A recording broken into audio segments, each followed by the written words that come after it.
Dragon Quest 11 Echoes of an Elusive Age. 11S Echoes of an Elusive Age. Get it right? I think it's pronounced 11s.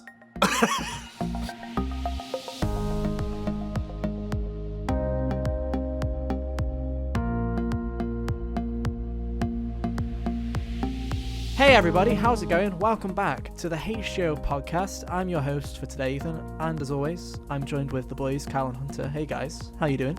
Hiya. I'm doing just...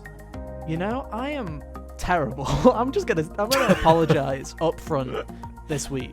If I sound a bit terrible, my throat's killing me a bit. I've done the sacred, I always have a go at Hunter, right? Because Hunter usually brings these massive bottles of soda and is like cranking them during the podcast, and Ethan has to have a nightmare editing them out for you audio listeners so you don't just hear the hisses of.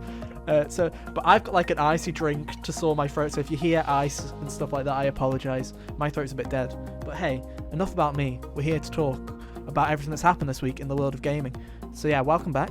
We're going to talk this week about, was E3 good or bad? I wonder. Haha, let's find out. Also, Hunter has finally finished the DLC part of Final Fantasy VII Intergrade. He's got that to talk about. Kyle has more Guilty Gear impressions to talk about. Maybe he'll talk about Dragon Quest 11 as well, because he was playing that before Guilty Gear. And I might be nearly finishing Xenoblade 2, so we'll talk about all that in this week's episode. But yeah, welcome back.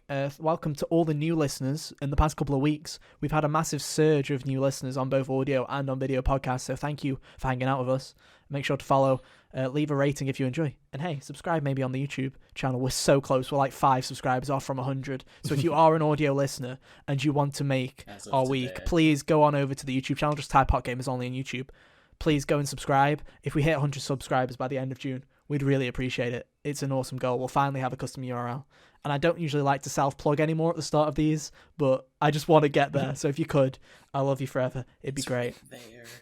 It would be a really cool birthday present for me. Yeah, so. Cal's birthday's coming up. Yeah. And I'm sure it'll cure whatever's wrong with my throat as well. So please, hey, we'll really appreciate it. Yeah, that'll do it. That'll do it. 100 subscribers. I'm like, doctor, no need. I'm cured. We hit 100 subscribers on the YouTube channel. It's a miracle. But no, thank you so much for all your love and support as of recent. Really do appreciate it. But let's get into E3 because I was going to do. Do we have to?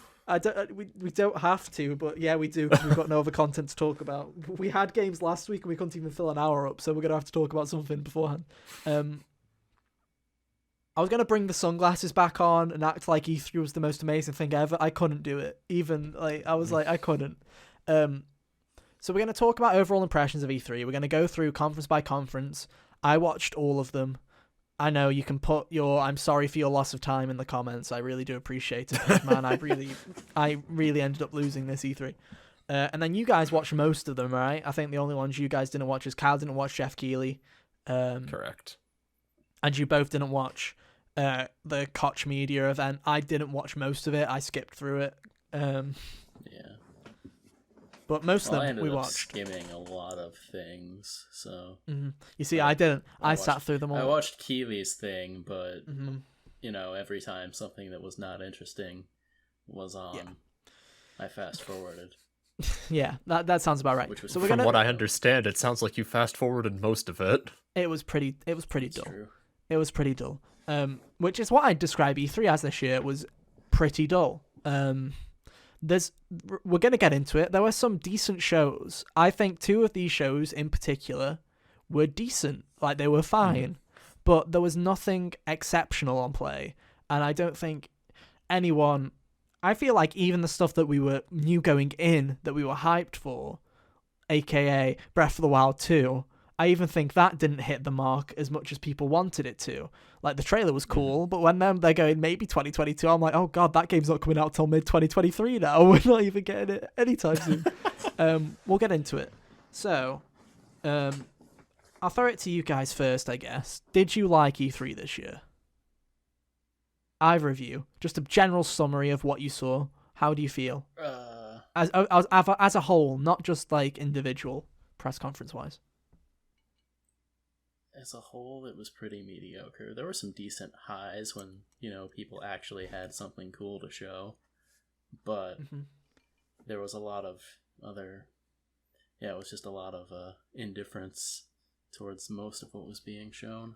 That's a good word. Indifferent is a good word for it. Buzzword. Yeah, I felt that a lot during all of these E3 presentations, which was why I had to look at them from a non-biased point of view, right?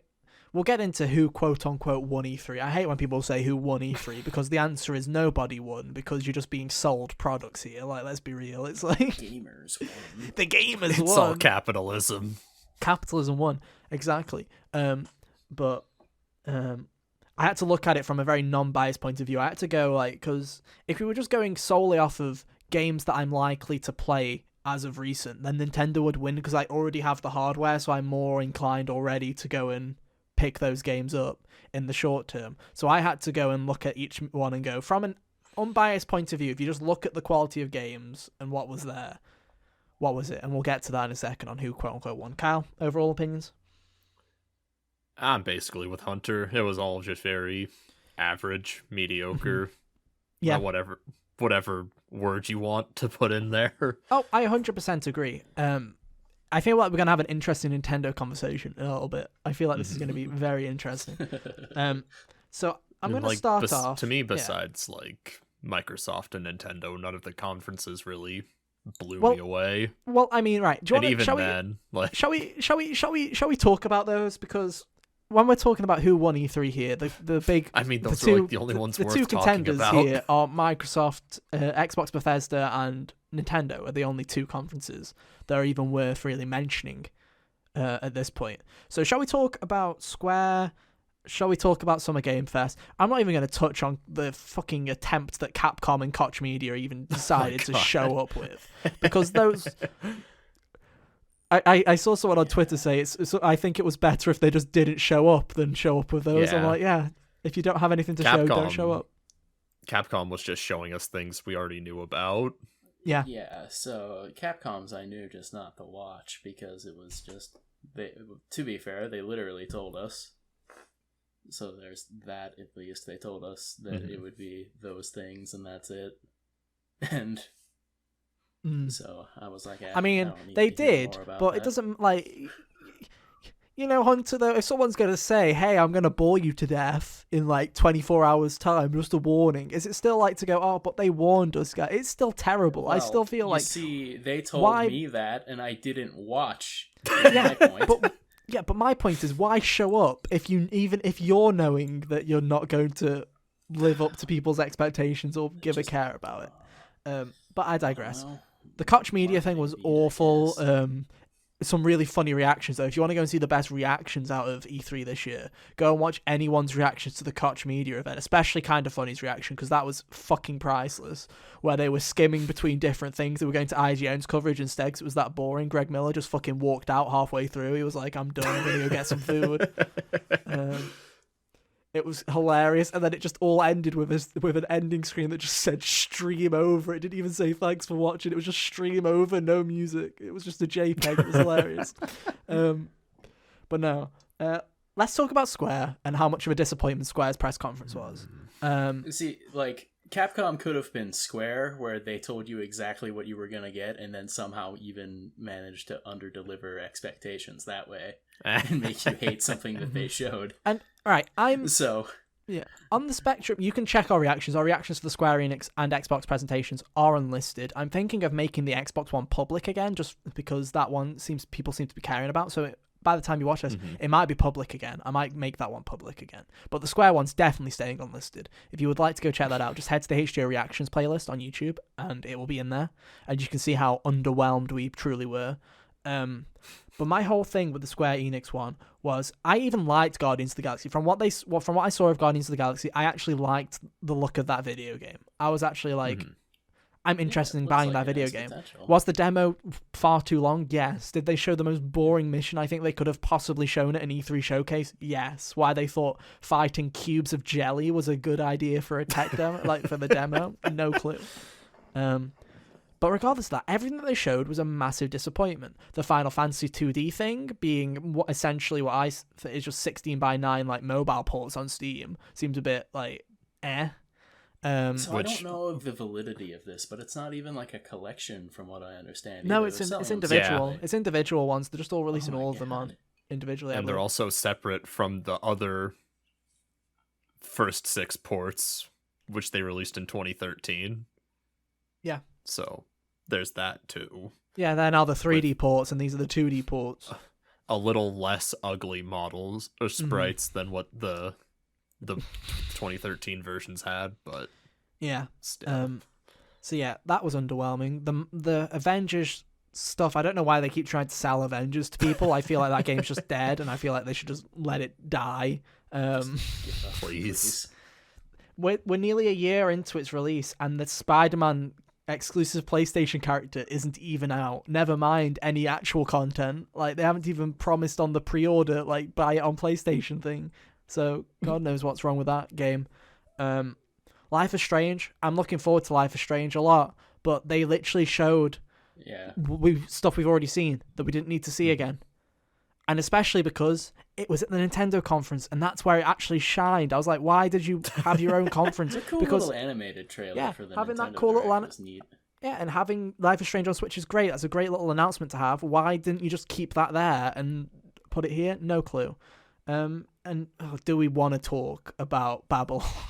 Do we want to Yes, talk because I have about an axe Babylon's to Fall? grind. I looked at the trailer from the original reveal, and that game looked so much cooler back then. There was no indication of a live service game. There was no indication of multiplayer. It just looked like a cool platinum action game. Yeah. I just remember super frustrating. What happened to the art style? I went back and watched the old trailer and I was like, what happened? Like, I thought everything's so washed out. Remember saying to you, Kyle, about how washed out it looked, and it looked like the bitrate was terrible on the video. And then I was like, maybe the bitrate's just bad. And I went and watched the raw, like, 4K trailer or whatever that Square released afterwards. No, that's the fucking art style. It is awful bitrate, awful looking. It doesn't look nice. And I feel bad because, you know, they're sitting there and they're like, look, guys, it's Platinum. It's Square working with them again. You know, they made that Nier Automata game that you really like. Here's a live service that looks ugly as shit and looks like it has zero content. And I'm like, I don't get it. It's frustrating, too. Because the story of the Tower of Babel is already really cool. Mm-hmm. So seeing Platinum make a game that was based around that and being all wacky with it would be really neat if it looked like I actually wanted to play it.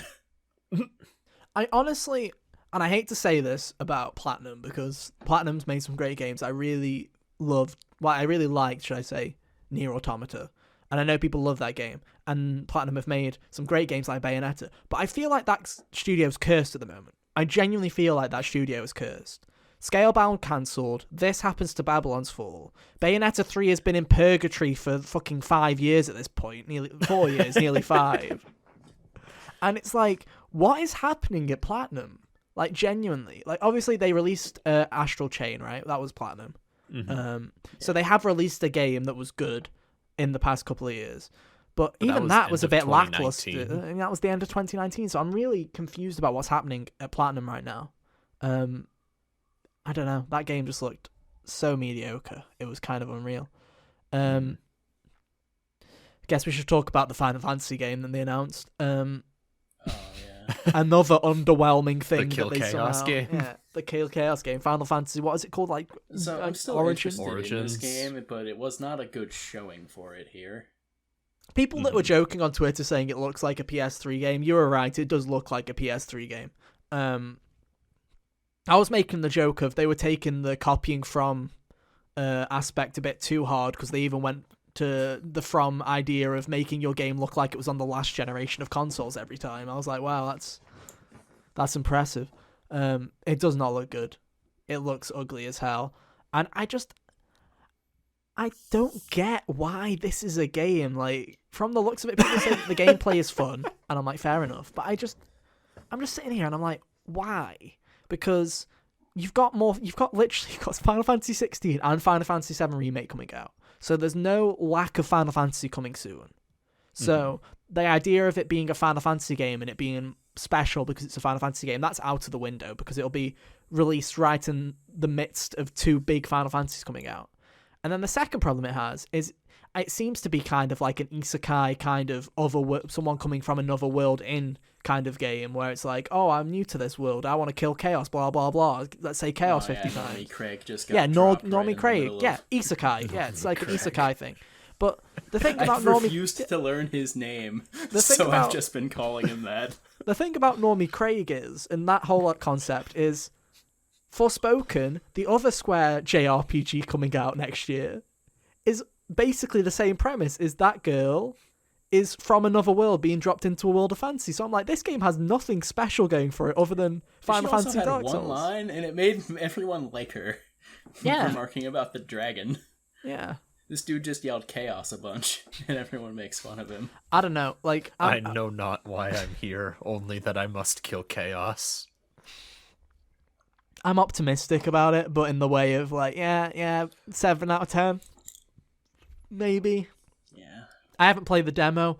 I was going to play the demo, but as everyone remembers, on the first night of the demo, the fucking thing didn't work. You just downloaded a corrupted game that just didn't work, and it took them 2 days to fix it. And by the time it had fixed it, I was already playing Ratchet and Clank and finishing that and all that kind of stuff. So it was one of those weird things where I was like, well, you've lost me, and hopefully, I don't know, that game's so weird. God, the Square conference. I can't play the demo because even though it's coming out on PS4, Square said, nah, you don't get a demo, PS4 owners. God, imagine what it looks like on PS4. It already looks like a PS3 game on PS5. Could you imagine if it looks like fucking PS2 Final Fantasy?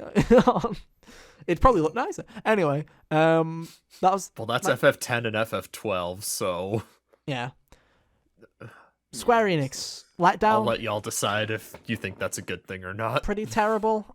Are we all in agreement with the Square conference being pretty Square fucking was terrible? bad. Yeah. Cool. So now that we've got the shit out of the way. I guess we should... sorry. Forgot about Summer Game Fest. I nearly said mess. Jeff Grubb, you're not getting money from me. I'm not saying Game Game Fest. That happened. That was also terrible. But actually, I should say, terrible is the wrong word to use because Jeff actually genuinely tried. And with what he was given, it was lackluster. But I don't think it was Jeff's fault. I don't think it was Jeff's fault, yeah. Was there. I think wasn't interested, and Jeff wasn't given much to deal with. Like, his hand wasn't that great, you know? I feel like if Jeff was given, like, all... Yeah. If Jeff would have been given, like, all of the cool things from all the other conferences, and he would have done it in that format, that would have been the best show of E3. It's just the fact that he just didn't have much to go with. And even games that did show up didn't really show up with much. Like, he had big named games, like Among Us showed up, but it was like for like a 10-minute, like a 10-second fucking teaser trailer where they're like, new colors, new map, new thing, bye. And then Valorant showed up, and with that Valorant thing will still blow my mind if you haven't gone and seen that from the Game Fest show, where the new Valorant hero was teased, and it was genuinely a 2-second teaser. And I was like, Jeff, why did you accept this? Oh, right. He was like, have a brief look at the Valorant character. I clicked the forward button once, and he was like, I told you it was going to be quick. Yeah, I was like, because, wait, yeah, literally, it went in, it showed like a JPEG, and then it was like Valorant, and it was done. I was like, okay. But no, it was like mediocre. There was nothing too interesting. The Death Stranding thing, pretty cool. Looking forward to hearing more about that in the coming weeks. I'll be interested to know how substantial it is. Yeah, that's my thing is it just like... Also, listening to Kojima just talk about his design philosophy about games was funny. It was like, it's trying to predict the future in a sense, and this game's reality came too soon. Yeah, that was... honestly, it came out at like a perfect time, right? It came out in late 2019 before a pandemic in 2020. Like, it kind of came out in like the perfect time to get everyone ready for isolation and thinking about it. But no, my favorite part about that is I'm not going to say the keywords because I feel like we're going to go on a list. No. Well, 3 for 3 weeks in a row. I underestimate myself. Have fun, future editing, Ethan. No, we hate that guy. Yeah, it's fine. I'll just suffer tomorrow. But no, the thing that I loved about that whole thing was, I'm not going to say the keywords that he said, but he was comparing it to world events, particularly one in America from the early 2000s that I'm sure you're all aware of. a particular attack on that nation. But he was like, it was just funny how Jeff Keighley was like, "Oh, so how you doing, Hideo Kojima? How you doing? How's it been? How's life?" And he's just sitting there going, that comparison actually is relevant because he actually did change Metal Gear 2. Yeah, he did. Oh no, that's not the bit that I'm making fun of. But he's like, life's terrible. We're in a terrible situation, whatever. It's made me think about my game philosophy altogether. It's been like that thing that happened in America in the early 2000s that I don't want to get banished from the algorithm from saying. And he was like, it's terrible, we live in terrible times. And I know Jeff Keighley's like, haha, yeah, that's cool, Kojima, so what can you tell us about your next game? And I'm just like, this man just had a mental breakdown on fucking stream, and Jeff's like, haha, Kojima, you're my best friend. What about Death Stranding, eh? Man, Kojima, you're so quirky. But no, that made me laugh. But no, that was interesting. There was very little interesting things other than that. Oh my gosh, we have Puppy Alert, guys. Puppy Watch. Get on the YouTube video, and you can see that Hunter is now taking care of a puppy, which means Ethan's now going to have to... He just sat on it. Yeah, he just sat on the puppy. Exclusive YouTube content. But other than that, getting distracted. Other than Death Stranding, the main thing that was there was Elden Ring. And Elden Ring looks fucking great. I want to say that. Looks like a From Software game. It very much...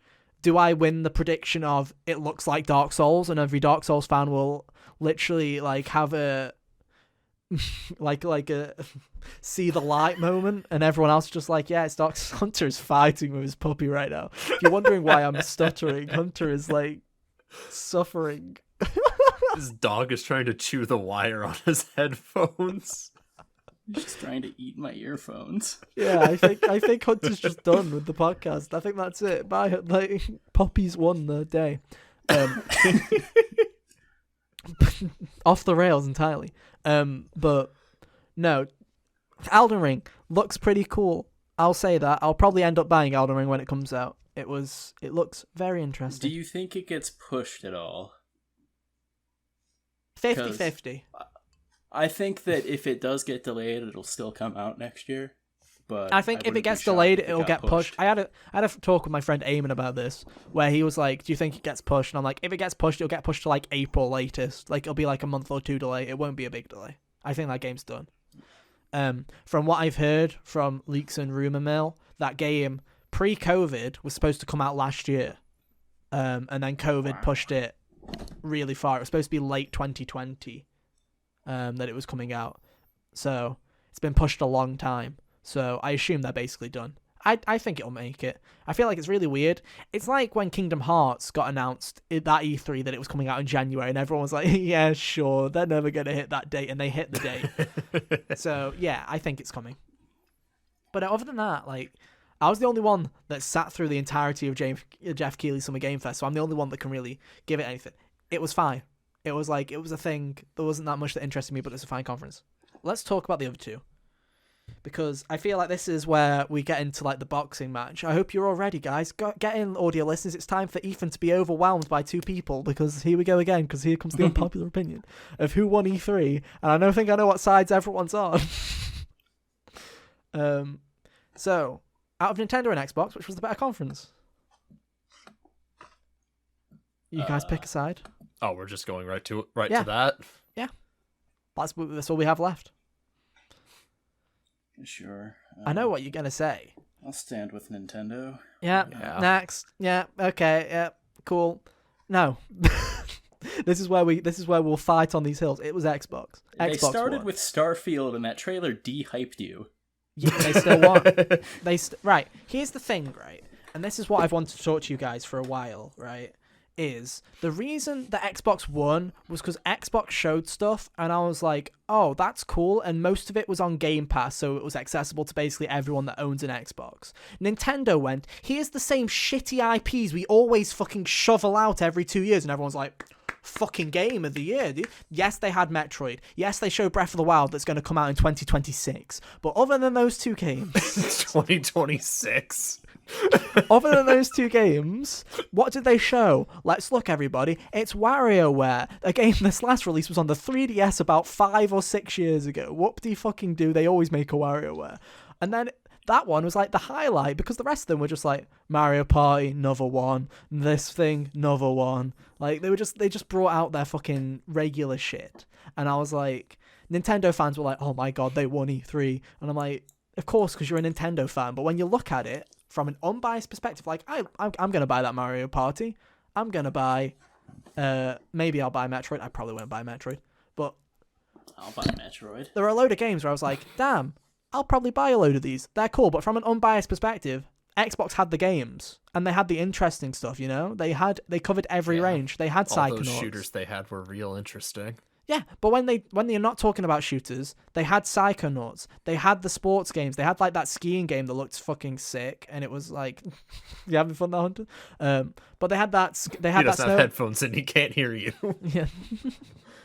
They had that snowboarding game that looked really sick, and they had a load of other interesting stuff, and they announced future sequels to stuff like The Outer Worlds, which was a really good fucking RPG. They had a load of content, and yes, a lot of it was shooters, and a lot of it fell into a particular category, but then at the same time, everything that they showed was basically on Game Pass.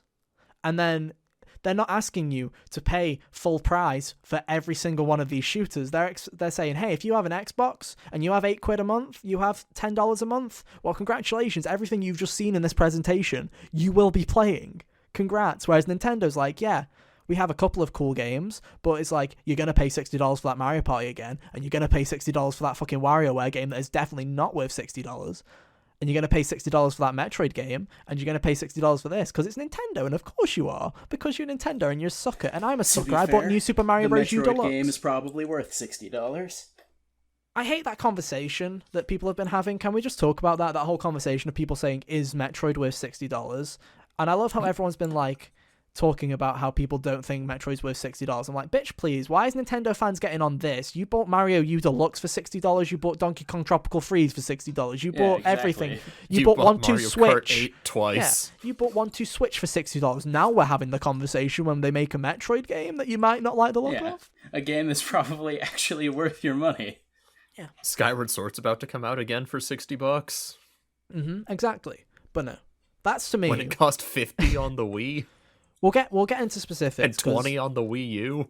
I know we don't really have much to talk about on the Xbox standpoint because a lot of it doesn't appeal to us because we don't have Xboxes, so it's a lot easier to not get hyped when you don't have a console. It's very easy to go, oh, that's cool. See you if I ever buy one. But I just did want to say that, from my opinion, Nintendo fans are too high on their own Nintendo fanboyism at times, because I looked at a lot of that conference of Nintendo. Are you ready for this? This is a controversial take. People are gonna fucking hang me up and throw away the key, dude. Lock me up. Because, ready for this, I think the Spring Direct was better.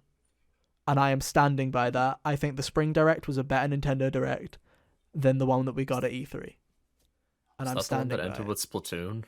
That had Splatoon, Project Triangle, Project Triangle Strategy. 2 years.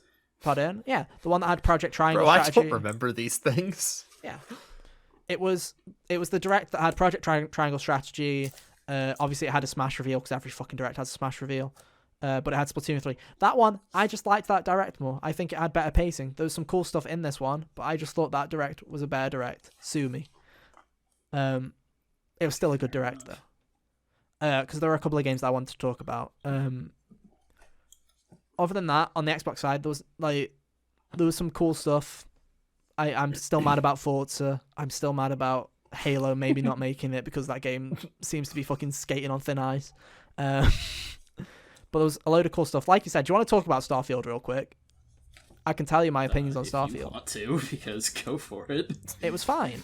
The trailer, yeah. There. The trailer was fine, right? And it was like, is it ludicrous that they released a release date 17 months before the game's coming out? Yes, it is. But no, it was the definition to me of like, it's fine. Like, I'm not hyped, but at the same time, it's hard to be hyped for something that's 17 months away. I'm not a Cyberpunk fan. But no, other than that, Forza Horizon looked really cool. I liked that. I think if I end up getting an Xbox, I probably will play Forza Horizon. That looks pretty sick. And there's a load of cool stuff like Psychonauts and a load of stuff on Game Pass. Replaced looked really good. Replaced looked really good. 12 minutes still looks great. Yeah. hopefully I'll get a They're chance to doing play a 12 sequel minutes to at some Plague point. Tale, which Sequel to caught me Plague by Tale. surprise. I'm glad the Outer Worlds 2 is getting a sequel. I feel it's a bit too early to announce it, but I'm glad that Outer Worlds is getting it because the first Outer Worlds was great from what I've heard. I still need to pick it up, but for the most part, it was pretty great. I'm going to have to... I should really write where Hunter has been like around 30 and around 20. It was something like that. Oh. Yeah, good Bye, luck. puppy. Bye, puppy. Go, Hunter, chase the puppy. But now that Hunter's gone, we can actually talk about Metroid. Get it before it chews the cables. Let's talk about Metroid while Hunter's away. Oh, damn it, he's back. We won't talk about it then. We'll talk about the Direct, the highlights and the lowlights. I actually don't remember most... Like, I'm going to get up a list of what actually happened Nintendo Direct reveals because... Well, you want to start with the Smash reveal first? Yeah, we can talk about that. Since that's how it started. Yeah, go for it. Kyle? Kazuya's fucking dope. Mm-hmm. I think he's a great inclusion. I thought I'm here's my on our reaction. I feel like me and Jack in particular overreacted just because that's how we do with all these I directs. agree. But at the same You time, he lies in the exact same place that Terry lied to me, where I'm like, cool, not gonna play. And that's not in like a dickhead move of like, fuck you, Nintendo, like I don't give a shit. It was just, I don't care about fighting characters in Smash because that's not the reason that I play Smash. So I'm just like, I will wait for the final fighter, and that's that. I'll let you two talk about the Smash Fighter in a minute when you talk about it more positively. The one thing that I want to say, though, is Twitter can go fuck itself. Both sides of the Twitter argument. I've said it to you privately. I'll say it here. The people that are complaining that Tekken rep has been added into Smash, go fuck yourselves. At the same time, the fucking people, the pompous people on your high horses beckoning at the peasants to go fuck themselves as well. You can also go into the same hole because you're equally as bad. I don't think the Smash community realizes this, but toxicity works both ways, and both sides were incredibly toxic. There was no one that was just like, hey, that's cool. It was all like burning a fire from both sides of the fucking argument. So that's all I'm going to say. Is Smash community, once again, embarrasses themselves, again, because they're all a bunch of clowns. But anyway, moving on. Smash what did you guys think? Really needs to check their privilege. Anyways. Genuinely. I thought Kazuya's inclusion was super dope. I loved his trailer. It was done so well. It's honestly one of the funnier trailers we've ever gotten in this lineup of characters, basically since Steve in his trailer where Mario gets exploded into Minecraft. But I just love Kazuya's trailer where he just keeps throwing people into the volcano. Yeah. And I'm just like, the end joke with Kirby, I saw that coming from a mile away, but it was still done so well. I mean, even if you watch the reaction, I say the joke as it's happening. I'm like, he's going to fly away and survive. And then he does that, and I'm like, cool. But the subtle thing I love about the Kirby floating back up is that he doesn't just float up back in front of Kazuya. He's in the background floating up behind him. Yeah. But no, I think Kazuya's looking really good. He's got everything, like, he is basically embodying Tekken. You can see that in his movement, even with him doing moves like the Korean backdash, which is basically like Tekken's wave dash. Yeah. That's what it's called, Hunter. That's what the community dubbed it. I don't know why. I'm not a part of Tekken, but I just know the stuff. Yeah. But the fighting Kazuya, game terms are fun, okay? They are. Shoutouts to the sex kick. Anyways, I think Kazuya looks super fun to play, and I can't wait to try him out. Hunter? So I got all of the results of the Direct from a recap list on like IGN or something before I watched. You telling me you did not watch our reaction that is live on our YouTube channel? Just type in Hot Gamers Only. In fact, I've watched that several times for a very specific part of it because it cracks me up. But anyway, what the part you predicted Metroid. Good for you. Yeah. Fuckers just literally speaking of people on their high horse. You all called me stupid for months. I'm gonna enjoy this. Spoke that game into existence. You can enjoy it for a while. Wait till you hear my thoughts on it. There we go. All right. I'm burning anyway, in a fire for my trash opinions this week.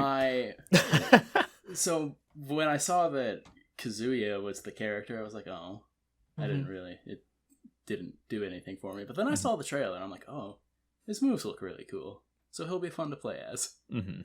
And that's where I'm at with him. Yeah, I'm just like, cool. The one thing I'm very interested in now is this final character. Because fuck me, this is Sakurai's playing a dangerous game, because their second to last character, as weird as it is to say, controversial edition, just because of placement and whether people liked it or not. This final fighter, man, like, is gonna cause hell, because if the second to last character being a Tekken character has caused this. What is the final character gonna cause? I feel like riots in the street. Armageddon. Yeah, exactly. Of who it is, no one's gonna be happy, because no one can be happy when talking about Smash, because everyone sucks. It's true. I hope it's the gatekeeper from Fire Emblem Three Houses. Same, dude. He was. Greetings, Professor. He already won the Fire Emblem Choose Your Legends in Fire Emblem Heroes, so he deserved it. That dude has one line in game. Greetings. He has more than one line, but all of his dialogue always starts with "Greetings, Professor. Nothing to report," and then he'll say something else that you don't care about because he's already said the thing that you went to talk to him about and move on. But he does have other lines. But no, it's going to be interesting because I feel like we're going to look back at this Fighters Pass and I'm going to be like thinking about release order, because in my head right now, I'm like, really, you played the Sephiroth and the Steve cards maybe a bit too early, because if we get to the end and it's like a first party character that everyone's indifferent about, I'm going to be like, yeah, man. Like, because here's the thing, everyone's sitting there going, oh cool, I'm like, yeah, everyone said this about Terry, and now look what the last one was in the Fighters Pass #1, it was Byleth, so get ready for a shitstorm, because you've had your fighting character in the second to last place again, and here comes shitty character McGee coming in at the end, about to wave hello with a sword. Exactly. But no, yeah, indifferent. Life is Strange games announced for Switch, cool.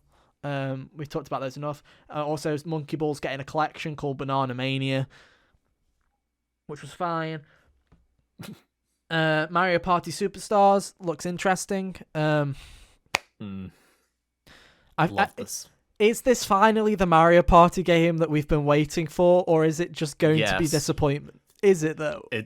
It is, because I don't know if you noticed in the trailer, but they said that online with friends is going to save after every turn. So if there's ever a disconnect, then you guys can just pick up right where you left off. Oh, that's sick. And so like bad Wi-Fi isn't even an issue. Depending on the board selection, we already know 3 of the boards. It's Peach's Birthday Cake, Spaceland from Mario Party 2, and Woody Woods from Mario Party 3. So already that's a strong board lineup.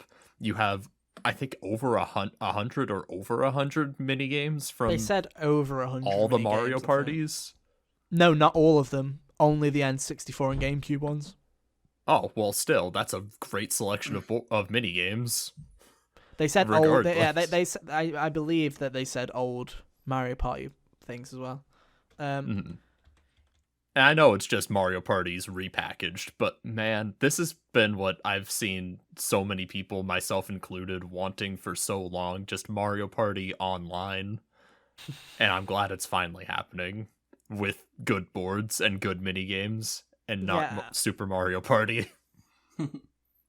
To me, you see, here's the thing, right, is it's interesting, but this is an example game. Like, I'm going to buy this one. I didn't buy Super Mario Party. I'll be buying this one because it has online multiplayer and it's old boards. So I'm actually excited for this one. But at the same time, I see what Nintendo's done here. If you looked at the Treehouse gameplay, it's fucking Super Mario Party. That they are literally just fucking. It is the same fucking thing. That they've just tweaked the thing. Like the UI is the exact same and everything's the same. It's the boards that you like, and they've gotten rid of the gimmicky fucking dice blocks and the terrible fucking boards. That's basically what they've done. Is they've got rid of the gimmicks and they've gone new game. And I'm like, I see what you did, and because I didn't buy the original, I will give you $60. But at the same time, Nintendo, like. Come on. I think it's going to be interesting. Conversely, if you want to look at it this way, they're bringing Mario Party back to its roots and taking out all the stuff people didn't like about Mario Party 9, Mario Party 10, Super Mario Party. Right. I'm not when I'm saying cloning Super Mario Party, I mean like literally like not made a new UI, not made anything, like literally it is building off of it in that kind of sense. It's in the sense of if you were to tell me that this was a $40 DLC for Super Mario Party, I would be like, yeah, cool, it is. Because it's one of those things where it looks like it's a DLC that they're repackaging, and there's enough content there to justify $60. But at the same time, it's one of in the past 2 years with Nintendo, we've in a world where we've literally just got like 3 fucking games, and the rest of it has just been fucking ports of old games. For them to now come with their new games and then be ports of the games already here, just with the shit that you hated out of it, it's still like where I'm like, come on, Nintendo. But at the same time, I'm like, I'm gonna buy it because it looks good and I have faith. But I can see the shortcuts that they took to make it, if that makes sense. Are you interested in Mario Party, Hunter? I might get this one. I didn't get Super Mario Party because I made a joke about this when we were making our predictions about how I do not have the Nintendo multiplayer pumpkin spice games like Mario Kart and Mario Party because I don't have friends that come over, so there's no reason for me to get them. I might get this one since I could play with you guys with the online. That's the reason I'm getting it. I'm not getting it to play with friends Same. or whatever. So like, yeah, it's not going to be something that I'm like. My IRL friends hate me enough. We don't need Mario Party in the mix to spice that up. After that, we have Metroid Dread, which was the 2D Metroid that Hunter pulled out of his arse this year. What will he pull next year? Find out. Was rumored last It won't be year. Breath of the Wild 2. No, I'm probably going to have to pick that 3 years in a row.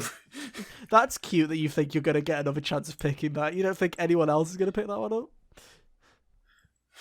I mean, hey, Hunter, I will 100% go homie rule with you and be like, I won't pick up Breath of the Wild if you don't pick up Ragnarok, but at the same time, what? You see, that's... Like, yeah. But that's... You guys still better got... also suicide pact.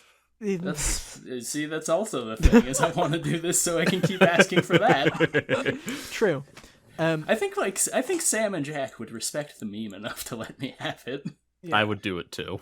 So Metroid Dread, anyway. New 2D Metroid, Metroid 5, if you want to call it that. You guys were confused about that on the reaction, and to clarify, Super Metroid was Metroid 3, Fusion was 4, and this one would be 5. Yeah. Metroid 1 and 2 were 1 and 2 respectively. Exactly, Yes. Metroid and Metroid 2. Wow, Samus all right. Returns. Yeah, Samus Returns. But no, Metroid Dread. Hunter, you are what? Hunter and Kyle, you like. I hate Metroidvanias. We know this. We've talked about this on the podcast before. I have monkey brain. I can't compute Metroidvania. So what does this do for you guys? Are you guys excited for Metroid Dread? Very. I played Super Metroid a couple years ago, and as someone who didn't play a Metroid game before that, game still holds up. So, a new one is great. I'm going to try and play Fusion sometime before it, just because that's the one that came directly previous to it. Mm-hmm. I was talking to a friend about it, and I ended up doing some reading about Metroid Dread. Apparently, they've been trying to make this game for like 15 years. Yep. So, I believe that this will be good. I believe that this will be good because they definitely care about making this game enough to have waited for the technology to finally come along to make their concept work. And I believe the people that are making this, I don't remember what the company's called, but they took the name Metroid Dread from the prototype of what Metroid 5 was supposed to be. I don't know how much they've taken from Metroid 5, what Dread, the original Dread prototype was supposed to be. But they've at least taken the name in vain. I know that much. Like, they've taken the name intentionally. And I'm sure they've taken some ideas too, but... The Metroid director is working with them too. Oh, is okay. So there is... Yeah.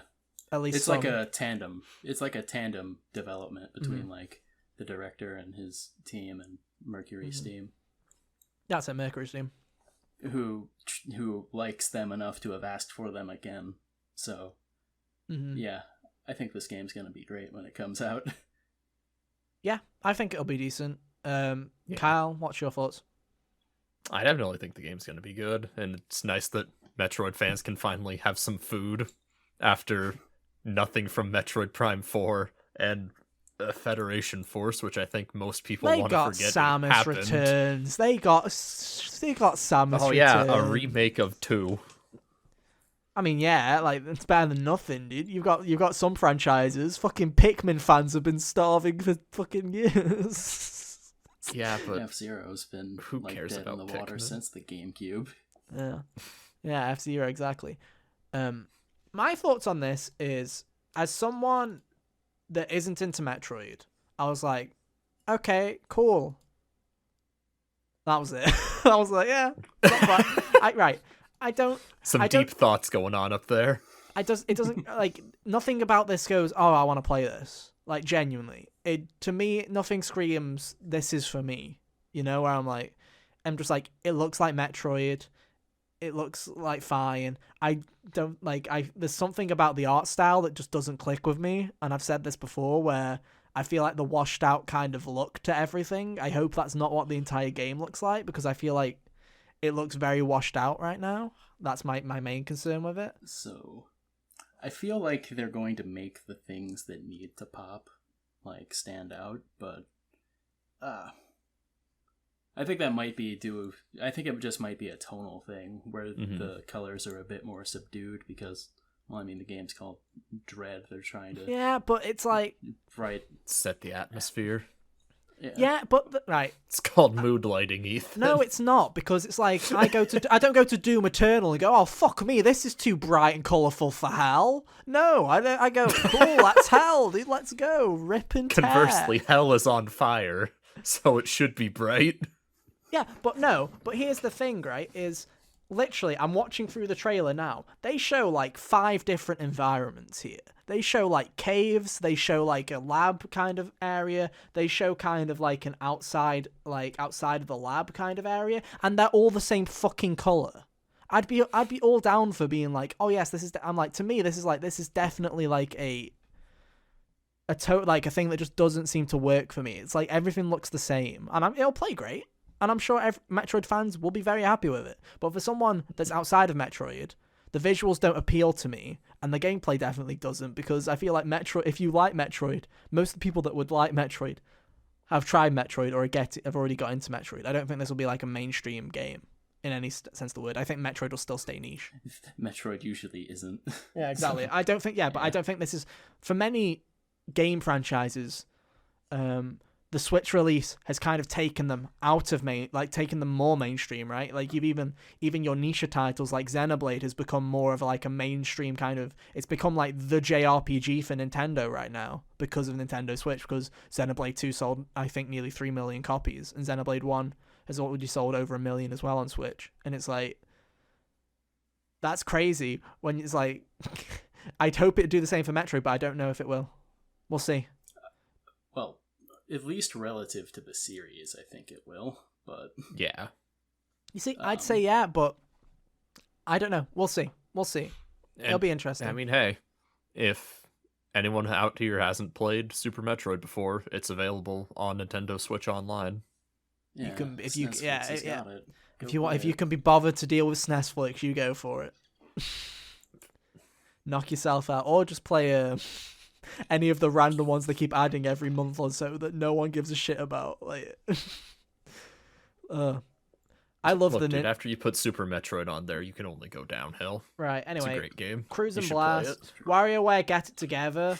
I hate to sound right. We will get. I have nothing to say about WarioWare. We will get to positivity in a minute. I swear. I did like some stuff in this direct, guys. I swear. But WarioWare Get It Together doesn't look fun to me. Like the whole idea is, it seems like a 2017 Switch game where it's used both Joy-Cons, Lamau, like play with a friend. I'm like, we're 5 years Milk in. the cow. Yeah. Cowboy shootout, pew pew. Like, no, we're not doing this again. Like, for fuck's sake. like the whole thing with WarioWare to me is like how stupid and quirky the mini games are, you know, where it was like, oh, you know, like you had shit like milk or like shoot something or use the Wii remote or use the stylus, whereas this game's gimmick is there's a Wario on the screen at all times that you interact with the screen with, and I'm like, well, that just, I don't know what, that just doesn't appeal to me. There's something about that just doesn't appeal, where it's like just having to control a Wario, like if it's like move him around with the fucking analog stick seems a bit shit, but that's just me. I think I have to see more of that game. Well, the Switch, the Joy-Cons have gyro in them. Yes, but in the trailer they have a pointer. Yeah, but in the trailer they go out of their way to show that it's using analog sticks to fucking move Wario. Did. Yeah. I was tuned out during WarioWare. Yeah, so I'm not that interested. Didn't go back. I'm to sure watch you can. it. I'm sure you can also use the Joy-Con movement, but it seems a bit weird. Anyway, moving on. Now we're getting to the food. Now we're eating. Shin Megami Tensei 5. Looks pretty good, not gonna lie. It really does. It looks right. Obviously, Switch is getting old now, 5 years old. So obviously, Switch games don't have like the visual appeal to me anymore of anything else. But from a gameplay perspective and from what the looks of what they're doing, it looks pretty cool. I really like the design of the protagonist. That's a really sick fucking design to have the long flowing hair. And the blue it's a really nice, makes it's it a pop nice too. departure from the bowl cut that they had in the in normal world. Yeah, he has the glow up. Actually, I don't know if it is a he. Yeah. They. I'm going to use they just to be safe. But yeah, that looks cool. It looks really interesting. I'm probably going to pick this up. I'd recommend, by the way, as I do with everything related to Persona or Shin Megami Tensei, if you think this game looks interesting and you would like a physical copy, make sure you go out and buy one within like the first year, or else good luck fucking finding them, because everyone knows that Shin Megami and Persona are the definition of scalper bait, where it's like everyone's like, if you look at Royal now, yeah, you look at Royal now, and it's like, Royal, you can go and get a new copy of Royal from GameStop for $25. Go and take advantage of that while you can, because I can guarantee in 6 years' time, it's going to be like fucking hell on earth, and you're going to be sitting there like with Persona 4 Golden, where it costs you like $70 to get a copy of it. And it's like, ugh. But no, Shin Megami, I think I'm going to pick it up. I'm not 100% certain, but I think I might pick Shin Megami Tensei up, because it looks cool. And I'm not trying 3, because you tried to convince me, Cal, but I'm not paying full price for 3. It's too expensive. Ethan, Dante. I don't care. He doesn't care about Dante. I don't care about Dante. But no, SMT5, very cool. Danganronpa, Decadence. I'm sure, Hunter, did you appreciate the pun in the name? Oh, yeah. It cracks me up because of the 10 years. Did you only just get it, Kyle? Yeah. Well, I don't pay attention to Danganronpa enough to know when it came out. You should. I should. How's that third game going, Ethan? I don't own it. Yeah, that's what I thought. I don't own it, but I will own it when I purchase a physical copy of Danganronpa Decadence, which is coming out later this year on Nintendo Switch. But no, all the I'll probably pick this up too. Yeah, all the Danganronpa games except for Ultra Despair Girls are coming to Nintendo Switch, along with a new kind of spin-off game based off of the bonus game that was included in V3. So it's going to be interesting to see how that plays out. It's called School Life, I think. Something like that. School something. But no. I'm also going to buy this because as much as I like to shit on Danganronpa, there's very few occasions for you to actually get a physical copy of Danganronpa, so I'm going to take advantage of this. Because again, that'll be scalper bait. So look out for that in the future. Fatal Frame. Hunter, you like horror games. Are you interested in Fatal Frame? I've always been interested in getting into Fatal Frame, so depending on when this releases, I might get it. Because it's just it launches later this year. About. Yeah, I know. It's just like depending on what's released around it, I might pick it up if nothing there is interesting. Yeah. But I've always been interested in Fatal Frame, but never really had an occasion to get one yet. Mm-hmm. And this one was like the Wii U game, so that would have been one of the most annoying ones to go and get if I got into the series anyway. So. Yeah. After that, the boomers rejoiced when Advanced Wars 1 and 2 Reboot Camp was announced. I'm sure people are going to hate me for that. But hey, that looked interesting. It looked pretty cool. I also find it funny that isn't it Way Forward that are working on it? Yep, Way Forward's working on it. I think that's because I think Hudson that's, doesn't exist anymore. yeah, I think that was hilarious because last Rest year in there was the peace. whole thing where they were gonna announce a new Way Forward game, and they were like, "Guys, it's not a Nintendo collaboration," because everyone thought it was like Advanced Wars or something, and then a year later it actually ended up happening. I just thought that was kind of interesting. That's funny. Then it got to Zelda time, which was the end of the presentation, where Legend of Zelda: Age of Calamity got some expansion pass thing, whatever. Zelda rides a motorcycle, blah blah blah. The Game & Watch got announced. I really liked the trailer when she popped. The shot of panning to Zelda being on the bike cracked me up. It's really funny. Mm-hmm. I'm probably not gonna get the expansion though. I don't know if I feel like going back to Age of Calamity. That game ran so bad that I don't want to play it again. Like, I respect it, and I'm like, yeah, it was fine, but especially after playing Strikers on PS5 and it being locked 60, I'm like, I don't think I can play another one of those kind of Muso games at 30 FPS because it was kind of a bit janky. Anyway, Game & Watch for Legend of Zelda, which showed up the Mario one from last year, where you just got Mario 1 because the Zelda one includes Legend of Zelda, Zelda 2 Adventure of Link, the Legend of Zelda Link's Awakening, and The original version. Yeah, the original version, and a load of other stuff. Looks cool, but to counteract it, I don't know if anyone noticed, Aonuma specifically said that this is the only thing they have planned to celebrate the 35th anniversary of The Legend of Zelda, is Hell yeah. this Game & Watch. So don't expect Wind Waker or Twilight Princess or anything like that. My guess, they're saving those for next year when they have to delay Breath of the Wild to 2023 and still want a Zelda game to come out, so there you go. It's true. Then finally... It's probably gonna happen. Write it down. Finally, The Legend of Zelda Breath of the Wild sequel got a new trailer showing that it's not done. Yeah. God, this game, like... do you remember when everyone thought that this game was coming out, like, this year? And now Nintendo's like, we don't even know if it's coming out next year. If the pandemic didn't happen, I'm sure it was supposed to come out this year. Mm-hmm. Yeah, and I think it would have hit, but it's Like that's probably why the like anniversary feels so like slapdash, because they were just gonna have a new game that everyone was jazzed for, and then their plan got foiled. It does look interesting, and obviously Breath of the Wild 2 looks great, but in the same way of... It does. It looks like more Breath of the Wild, which I'm excited for. But it's one of those things again. It was like Starfield, where this game is so fucking far away, where I'm like, cool, trailer, nice. Like, more. I was like, I enjoyed that trailer, good trailer. And then I was like, yeah, moving on. Like, I didn't rewatch it or get excited again. I was just like, yeah, I'll see you when it's done, whatever. I watched it like 15 times that day. I still think it's weird. I respect it. I still think it's weird that they didn't give it a title. I still find that bizarre. They said that it's because they don't want to say it yet because it's got spoilers or something, but I'm like... The Legend of Zelda, LOL, Ganon Yeah, wins. especially when, at the end, and I said this to you, Hunter, at the end, it has the fucking... The shot of Hyrule Castle that lasts for 15 seconds, where it looks like, everyone was literally... I watched a couple of people reacting, and they're like, okay, what's it called? What's it called? What's it called? Yeah, what's it called? What's it called? What's it called? And then it just faded to black and said 2022, and everyone's 2022. Like, it's called 2022, guys. Because it's definitely not coming out next year. It happens. They're aiming for a 2022. They're aiming for a 2022 release, which I'd like to remind you that Nintendo was also aiming for a 2015 release for Breath of the Wild, followed by a 2016 release for Breath of the Wild. So I'm sure that we'll definitely be getting it next year, guys.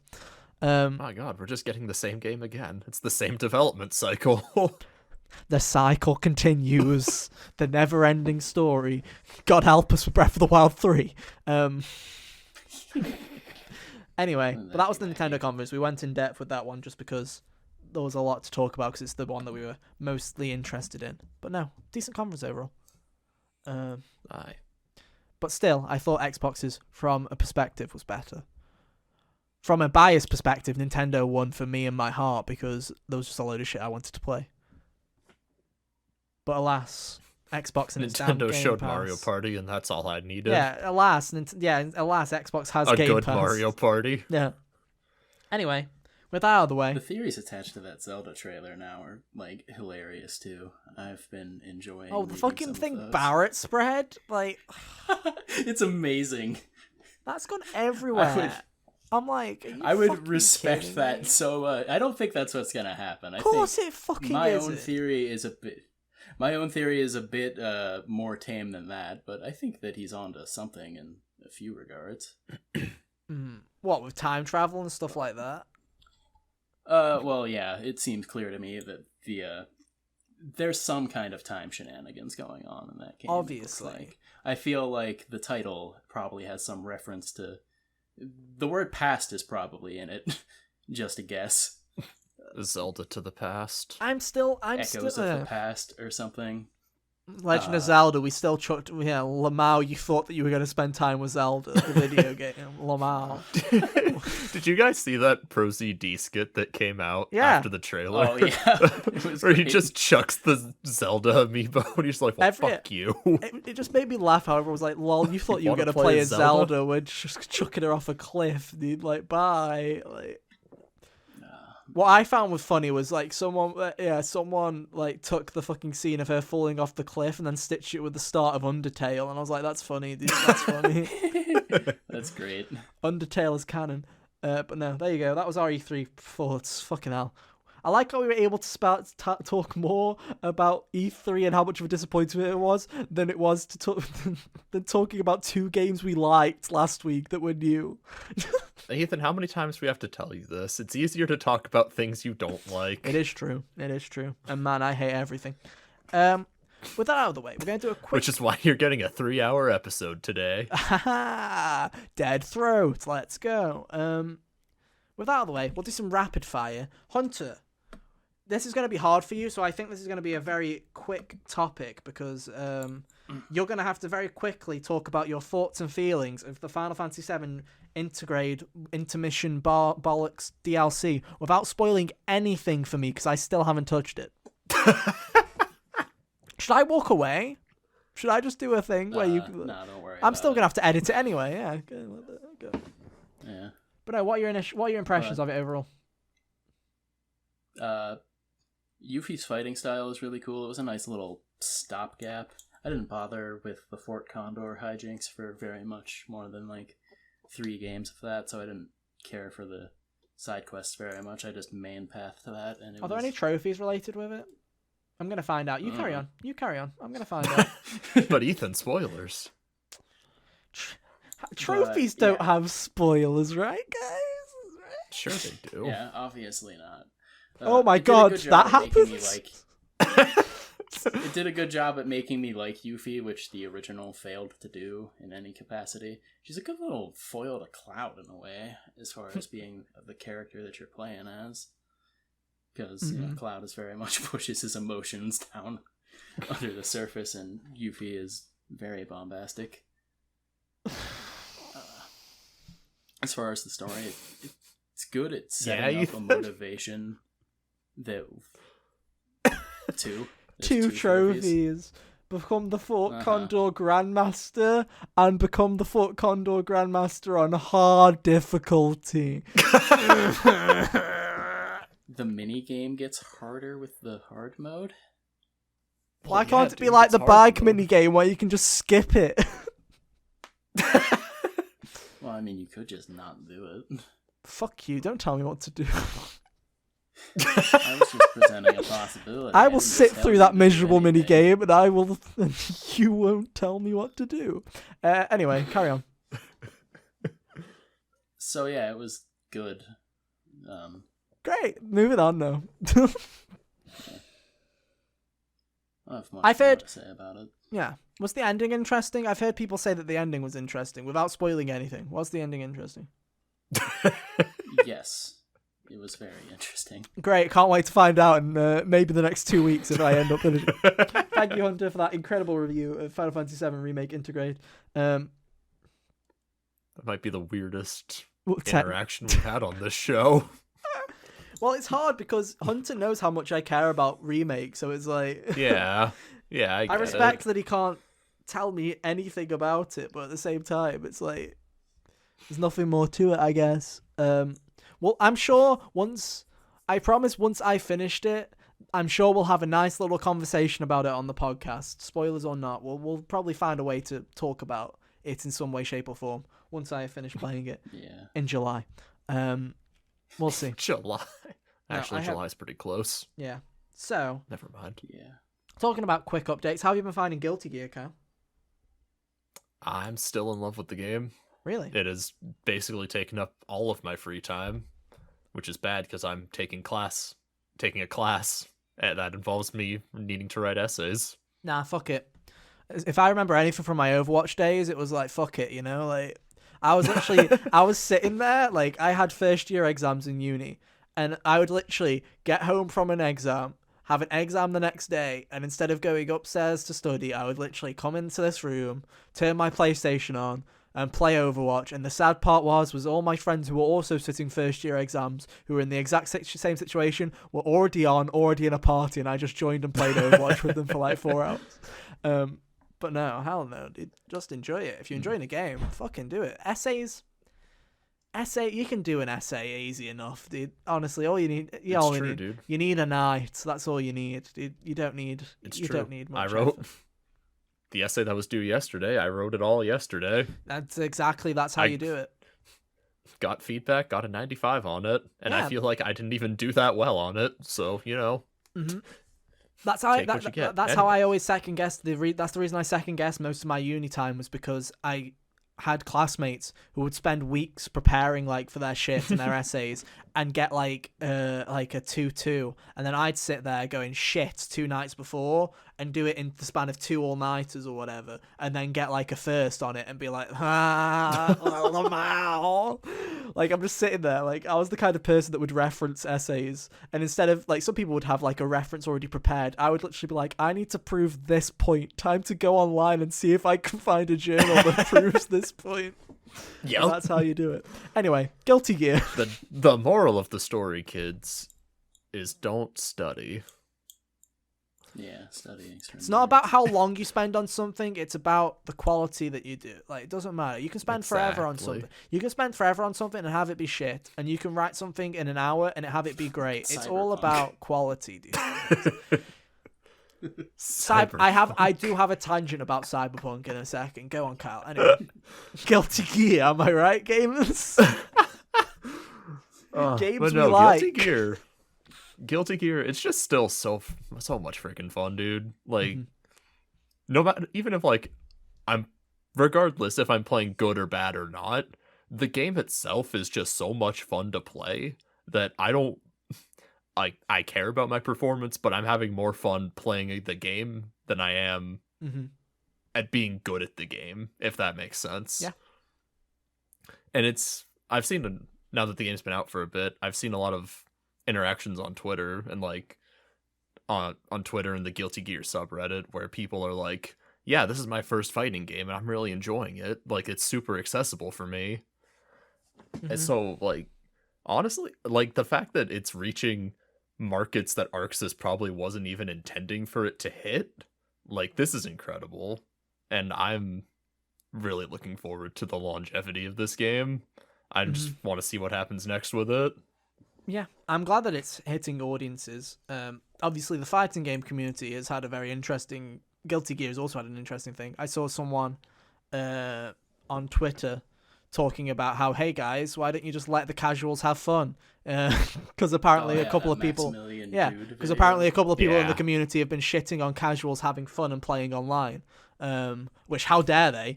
But no, it's interesting to see that a load of people have picked it up. I'm kind of glad that it's happened, but no, it's good to hear. Other than that, you're gonna quickly talk about it because you haven't actually. Have you talked about Dragon Quest XI on the podcast before? I talked about wanting to get it the week we talked about the Dragon Quest Direct. Yeah.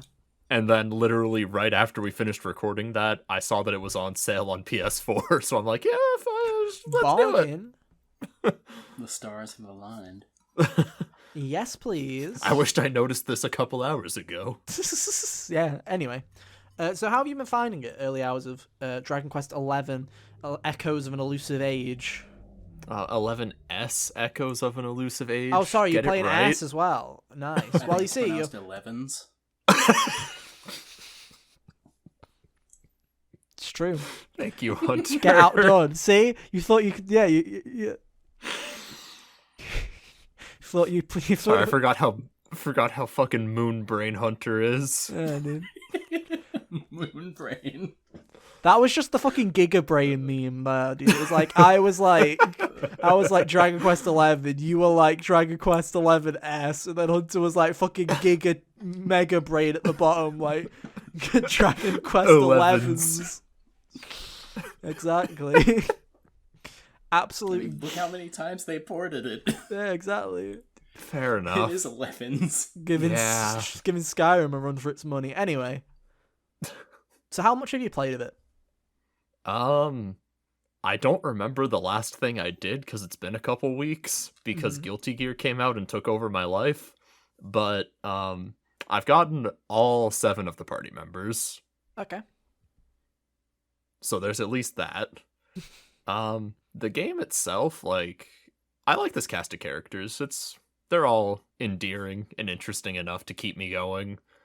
Game itself, not too hard. There was like one boss that I kind of got roadblocked on, but that was more me being new to Dragon Quest and not really understanding things more than anything. But overall, I've been enjoying my time with it. I got a boat. That's the last thing I did.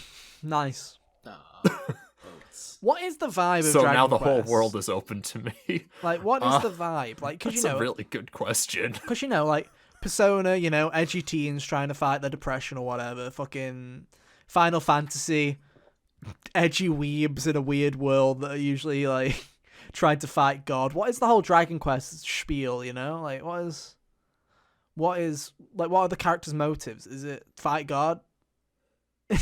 What is it? I don't know how to answer this question. Is that because of spoilers or? Just no, it's more so because I don't know how to talk about this game. So Dragon Quest is really weird, where it's in this, like, it's trying to tell this story of like your character, the Luminary, who's like trying to figure out how to be the Luminary. Basically, some people think the Luminary is evil, and some people think the Luminary is the savior, and so you're being hunted down by these people who are basically trying to kill the Luminary. So it's got this weird kind of dark, half dark story underneath it. But then on the surface, you've got Akira Toriyama colors and designs. That's always been my thing with Dragon Quest. Yeah, very like conflicting moods. And don't get me wrong, I love Toriyama. I love Chrono Trigger. I love Dragon Ball Z. Toriyama does great work. Yeah, I was just always interested because it always just looks like happy, colourful, fucking everyone skipping around, having fun, smiley faces, and then I'm just like expecting like, what's the story then? Oops, just now someone's dead. Darkness, despair, like fucking everything. Chaos. Maybe they'll find chaos in Dragon Quest 11s. Who knows? Who knows? But have you been enjoying it then? Yeah, I'd keep playing it. And I've been meaning to keep playing it. I mean, you were like me. Scarlet Nexus comes out next week, so... Oh, hell yeah. This week, actually. I paused Bug Fables to play Persona in the 80s. Yeah. Yeah, it's like... I'll get back to Dragon Quest eventually. You see, that's what I've had to stop myself from doing. That's why I went back to Xenoblade. I'm going to write this timestamp down because this is a good transition. But no, I had to go back to Xenoblade. I started playing Xenoblade again today after finishing Ratchet and Clank. Because I knew to myself, I was like, oh, I could go and play Final Fantasy VII Remake real quick. Or I could go and play Star Wars Jedi Fallen Order because I got a PS5 version. I want to play that game again for some reason. But it's like, I'm going to go back and play all these games. But it's like, I literally had to say to myself, I genuinely had to like get the fucking elastic band on my wrist and like go, no, you will go back and you'll fucking finish Xenoblade because you're in chapter 8. You're genuinely on the world tree. It's like, you're near the end. You're like got less than 10 hours. So it was like, I have to go back and finish this. So I'm trying to. Hopefully in the next couple of days. I think I'm done with side quests now. I did the Poppy Cutie Pie thing and I was like, I'm done. I think I'm out at this point. Because everything else... Cutie Pie is like the last thing you need to get. I mean, I'm not even going to use her probably because I don't have Tora in my party. You should. She's fucking broken. Yeah, but I'm already over leveled, and I'm like, I don't care. I'm just like, Yeah, but do you want to be more overpowered? no. How about a blade with a break art that has 3 chances to break the enemy? Ooh, fun times, maybe. But no. How many times does he have to spin the wheel to get it? How many times? Not very. If you build Tora correctly. Oh, you were referring to. But yeah, that's what she does. Okay. But no. Other than that, I finished Ratchet and Clank. I platinumed it. It was very easy platinum. I also finished Ratchet and Clank. Congratulations. I don't own a PS5, so I can't play Ratchet and Clank. Imagine not having a PS5. Squidward looking out at fucking cow. No, just like... I still have fucking Ratchet 1 on PS2 on my shelf I bought 5 years ago and haven't touched, so there's Ratchet that. 1. I'm not the biggest fan of Ratchet 1, to be honest. It's a very... I also have the one that Sony put up for free on PS4. You see, I'm not as big a fan of that one. That I got just because it was free. Yeah. My problem... Ratchet 1 to me is so, clunky. Like, you know when a first entry in a game is really fucking slow? Like Crash 1, where it's really sluggish and clunky. Oh, and then yeah. The second one is the one where, the movement feels good now. That is, to me, Ratchet. But no. Yeah, I finished Rift Apart, got the platinum. Very good game. Very, very good. I haven't played many games this year that actually came out this year, so front runner for Game of the Year because there's fucking nothing else. Haha. Yeah. God, I can't wait for our top 5 at the end of the year. Literally, I'm going to be looking through the logs of does this count? Literally, games I played this year: Persona 5 Strikers that came out this year. Persona 5 Strikers, Destruction All Stars, and Ratchet and Clank Rift Apart. I think that's it. Very hard list. Even I've only played 5 games that came out this year. Yeah, I played 3 so far. I played 3, so. And one of them was free on PSN for PS Plus. I'm just looking at the games I cleared this year. Guilty Gear Strive is the only game on this list that came out this year. Oh well, if you're talking the about rest, if you're talking about clear, I have played games this year. I played Danganronpa 2. I played Hitman 1. I played Watch Dogs Legion. I played Crash 4 again. I played Strikers Bloodborne, Ratchet Nexus, Concrete Genie. I put 100 hours into Stardew Valley and got the Platinum Trophy. And I played Rift Apart. So there are games that I've played. It's just it's been one of those years, you know? Everyone warned us that 2020... backlog. Everyone warned us last year of being like, by the way, 2021 is going to be the year of hope you have a backlog because nothing's coming out. And they're true for the most part. There are games coming out now. There are a couple in June, like we say. We have Guilty Gear, we have Ratchet, we have Scarlet Nexus. And golf. And golf, if you're inclined to give Nintendo money You're for a that. sucker. Yeah. Yeah.